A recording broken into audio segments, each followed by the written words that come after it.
Yung pong pagsunod ng Panginoong Kristo ay obedience unto death. Ang pagsunod po niya ay pagsunod hanggang kamatayan. Kaya nga ibang lasa yung obedience ng gadasan. Alam niyo naman istorya ng Philippians 2:5-11. Let this mind be in you which was also in Christ Jesus. Kaya pag tayo nagpasya maging kagaya ng Panginoong Kristo, dapat yung kaisipan niya, kaisipan natin. Hindi pwedeng ito yung kaisipan niya, iba yung kaisipan natin. Ba't ko po ito pinapaliwanag? Kasi iba, susunod sa Lord. Pero hanggang doon lang siya. Ang kaisipan ng Lord, hindi lang susunod. Hanggang kamatayan susunod siya. Hindi ko sinasabing lahat po kayo papako sa cross o ako. Kundi ang ibig sabihin, kung hinihingi na yung buhay natin saan naman tayo makarating, kagaya ng Panginoon, kagaya nila Paul, as a martyr, sabi, susunod tayo. Even though hindi natin dinidesire yun, at di ko sinasabing mangyari sa atin, siya naman nakakaalam eh. Ang tanong ba, pag tinawag ka niya ron, aayaw ka na. Let us go on. Let this mind be in you which was also in Christ Jesus, who being in the form of God did not consider it robbery to be equal with God, but made himself of no reputation, taking the form of a bondservant and coming in the likeness of men.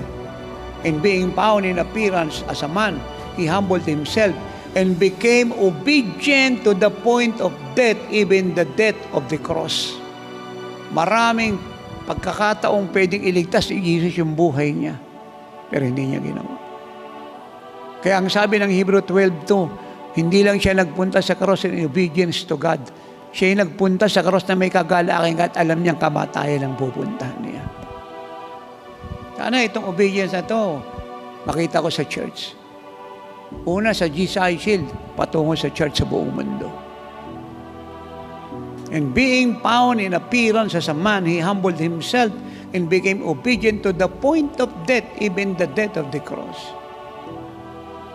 Alam ni Jesus kung ano pong hirap na mamatay ka sa cross. Alam niya. Pero sabi ng Hebrew 12:2 again, he go to the cross with joy. Ang nakikita niya at ang nasa isip niya hindi yung suffering niya, kundi yung redemption ng buong mundo.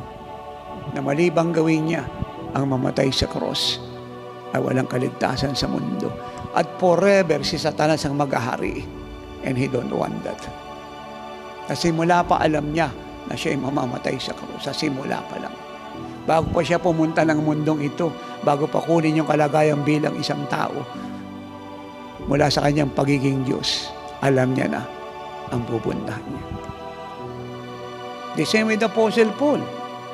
Di ba? Alam din ni Paul yung suffering niya sa Jerusalem. In Acts 20:22-24.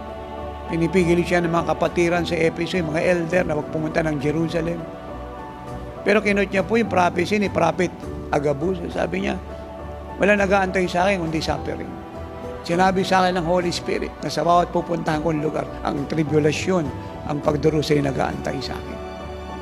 Verse 22, Acts 20, and see now, I go bound in the spirit of Jerusalem, not knowing the things that will happen to me there, except that the Holy Spirit testifies in every city, saying the chains and tribulations awaits me. But none of these things move me, nor do I count my life dear to myself, so that I may finish my race with joy in the ministry which I received from the Lord Jesus, to testify to the gospel of the grace of God. Kita niyo pong commitment yan. Ang mahalaga daw sa kanya, hindi iligtas yung buhay niya, kundi yung mandato na ibinigay sa kanya ng Panginoon. Dapat lahat ganito. Yung nasa Bible, dapat lahat ganito. Dapat lahat ganito. Hindi yung presyong babayaran yung buhay niya, kundi yung tungkuling inaatang sa kanya at pagtitiwala ng Diyos, dapat pahalagahan niya at ang mandato tapusin niya. Ito doon ang glory ng Diyos. At kahit hindi sila humingi ng salitang, Father, glorify your name in my life, God will do it.